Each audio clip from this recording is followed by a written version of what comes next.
Hola, queridos amigos. Bienvenidos a Explorando la Palabra, un programa radial y en línea dedicado a leer, amar y vivir todo el consejo de Dios. Si el Señor lo permite, nuestra intención es avanzar verso por verso, capítulo por capítulo, a través de toda la Biblia. Acompañándonos para continuar este recorrido, está nuestro maestro de la Biblia aquí en Explorando la Palabra, el pastor Paul Carter.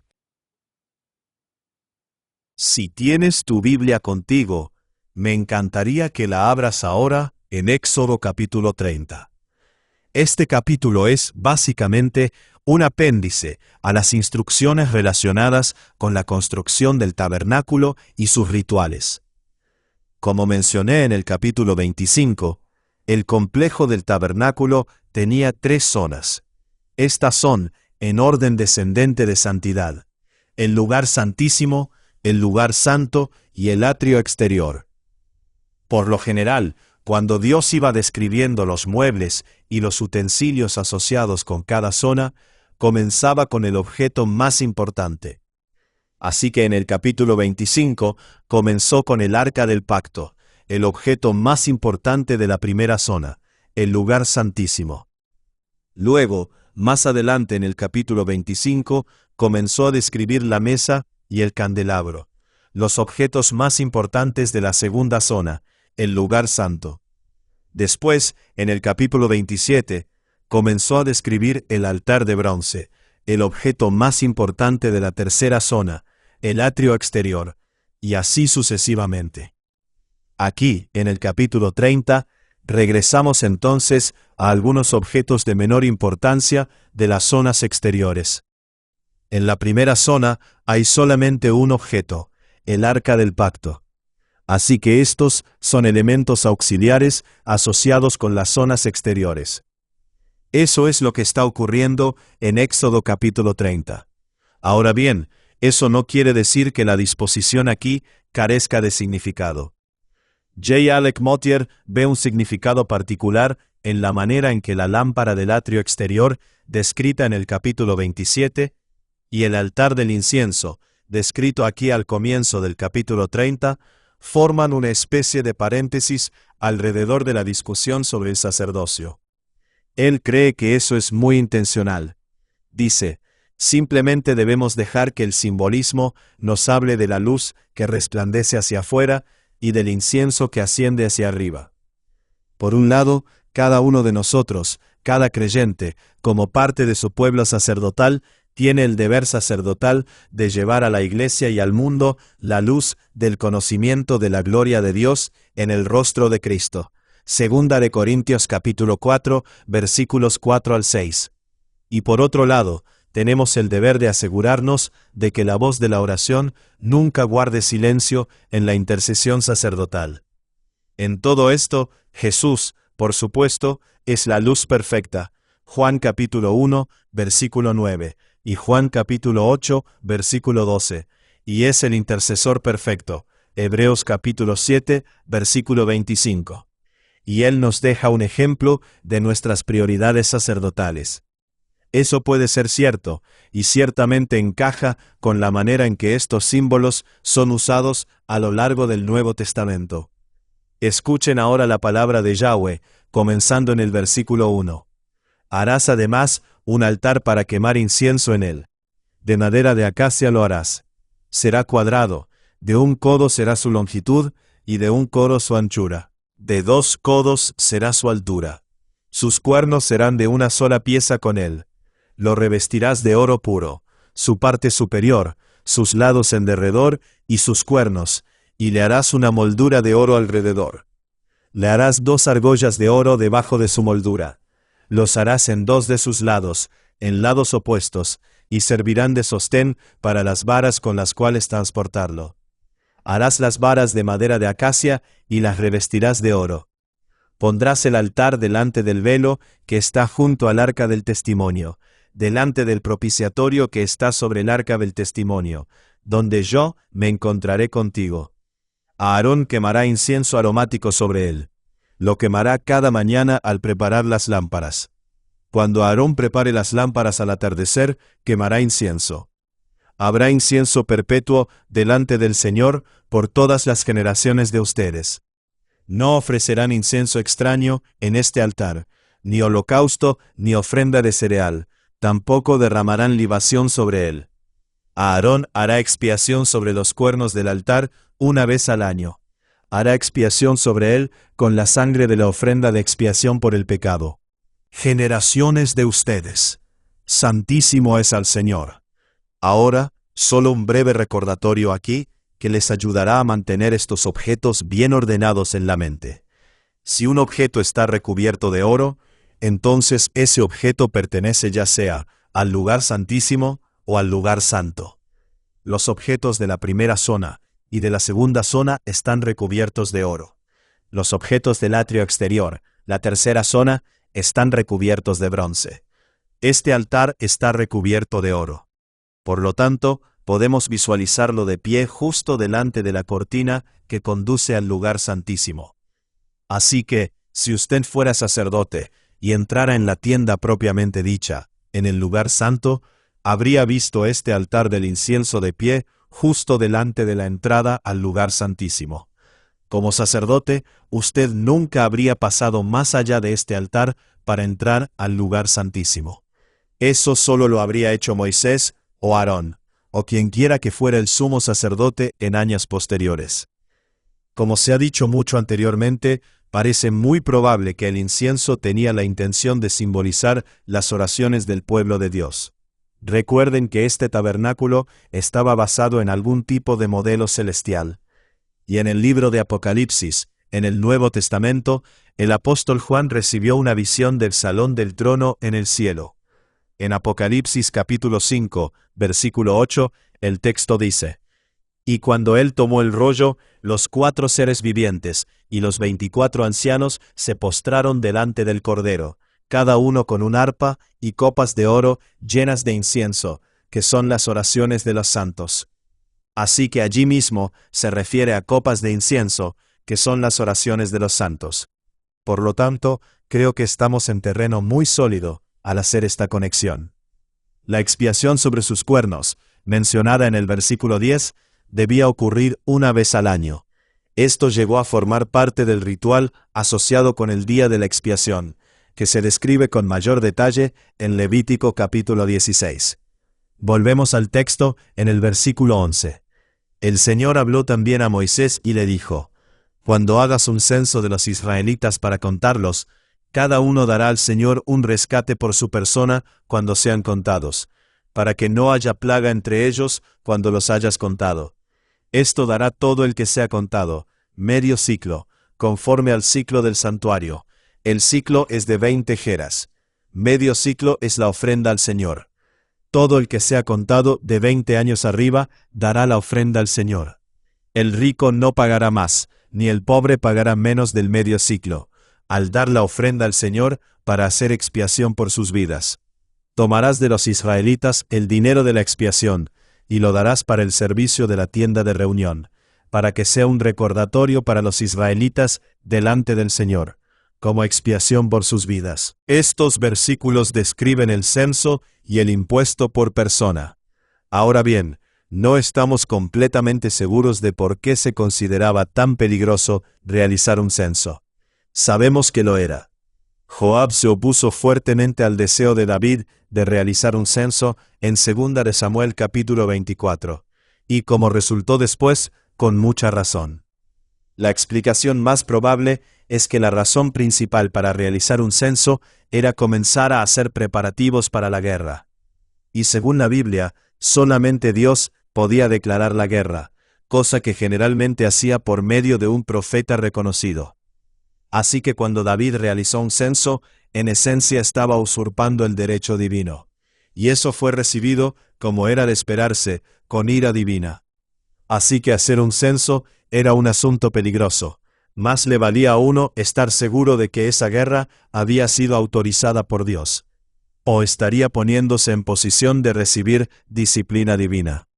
También es interesante notar que aquí todos pagaban la misma cantidad, ya fueran ricos o pobres, y todo el dinero iba al cuidado de la tienda de reunión, que es otro nombre para el tabernáculo.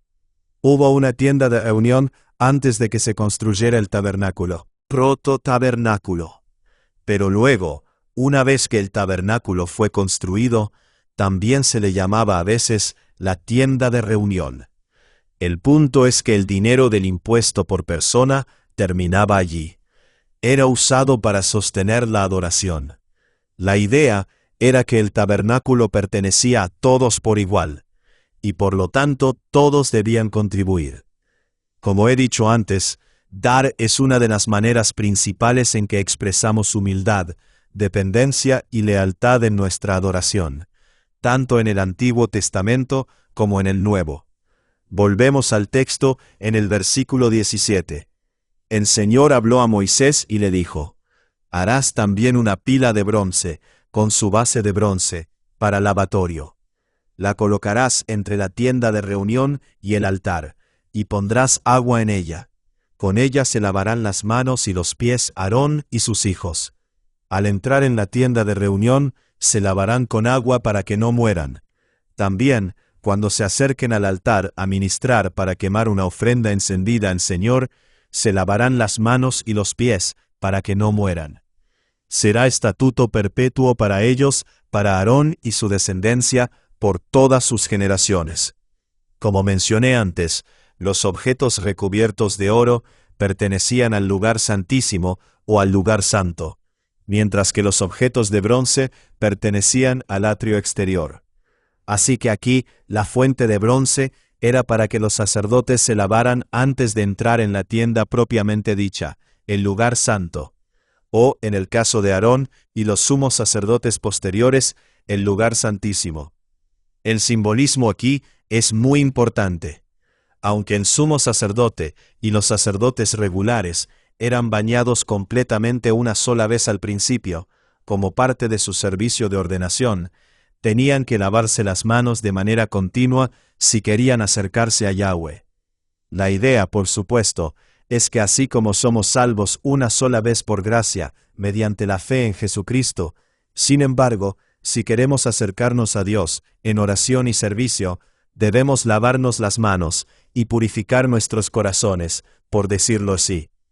Hebreos capítulo 12, versículo 14, por ejemplo, nos dice que busquemos la santidad, sin la cual nadie verá al Señor. Así que tanto en el Antiguo Testamento como en el Nuevo, hay una conexión entre la santidad y la presencia y el poder, un principio que ya hemos visto antes en el libro de Éxodo. Versículo 22. El Señor habló a Moisés, y le dijo: toma también de las especias más finas, de mirra fluida, 500 siclos, de canela aromática, la mitad, 250, y de caña aromática, 250, de casia, 500 siclos, conforme al ciclo del santuario, y 3.7 litros de aceite de oliva. Y harás con ello el aceite de la santa unción, mezcla de perfume, obra de perfumador. Será aceite de santa unción. Y con él ungirás la tienda de reunión y el arca del testimonio, la mesa y todos sus utensilios, el candelabro y sus utensilios, el altar del incienso, el altar del holocausto y todos sus utensilios, la pila y su base. Los consagrarás y serán santísimos. Todo aquello que los toque será santificado. Y ungirás a Aarón y a sus hijos, y los consagrarás para que me sirvan como sacerdotes. Y hablarás a los israelitas, diciendo: este será aceite de santa unción para mí por todas sus generaciones. No se derramará sobre nadie, ni harán otro igual en las mismas proporciones. Santo es, y santo será para ustedes. Cualquiera que haga otro semejante, o el que ponga de él sobre un laico, será cortado de entre su pueblo. Primero que nada, notemos cuán involucrado está Dios aún en los detalles más pequeños, relacionados con la adoración de su pueblo. Esta es una receta para aceite de unción. Uno podría haber pensado que este detalle podía delegarse a los sacerdotes, o incluso a los levitas, pero no. Incluso la receta del aceite de unción es algo que le importa a Yahweh.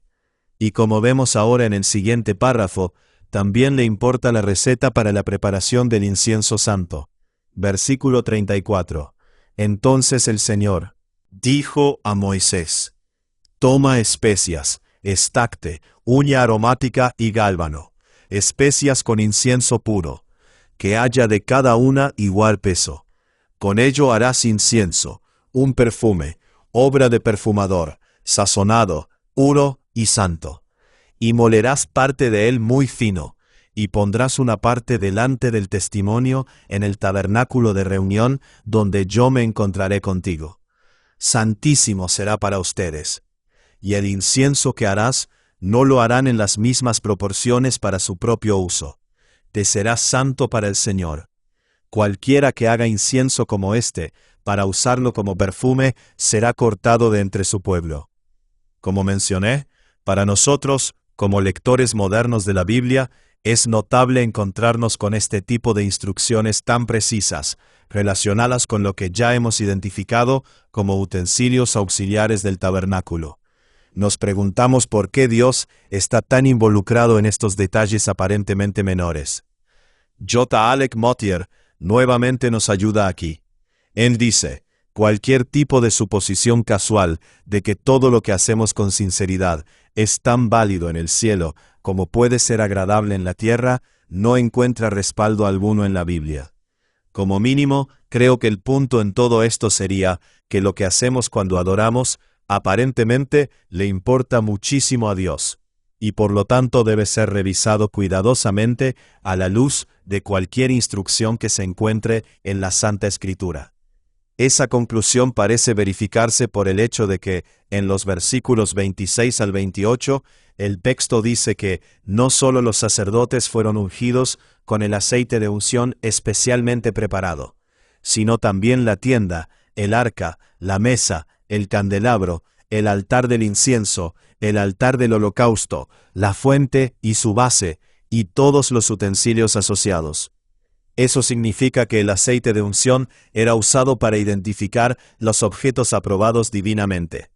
El aceite decía, en esencia, este objeto ha sido sancionado para su uso en la adoración santa.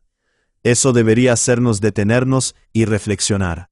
Eso debería recordarnos que debemos ser cuidadosos con cualquier objeto o elemento que traigamos a nuestros tiempos de adoración congregacional. Las instrucciones de Pablo sobre la vestimenta, la apariencia y la actitud en 1 Corintios capítulo 11 parecen reflejar este mismo sentido de cautela y respeto. Nunca debemos olvidar que Yahweh es santo, y nunca debemos tratar de manera casual los medios que Él ha provisto para nuestra expiación y nuestro acercamiento. Gracias a Dios, y gracias a ustedes por escuchar otro episodio de Explorando la Palabra. Gracias por acompañarnos en este episodio de Explorando la Palabra. Si este estudio ha sido de bendición para ti, considera compartirlo con otros para que más personas puedan profundizar en las Escrituras.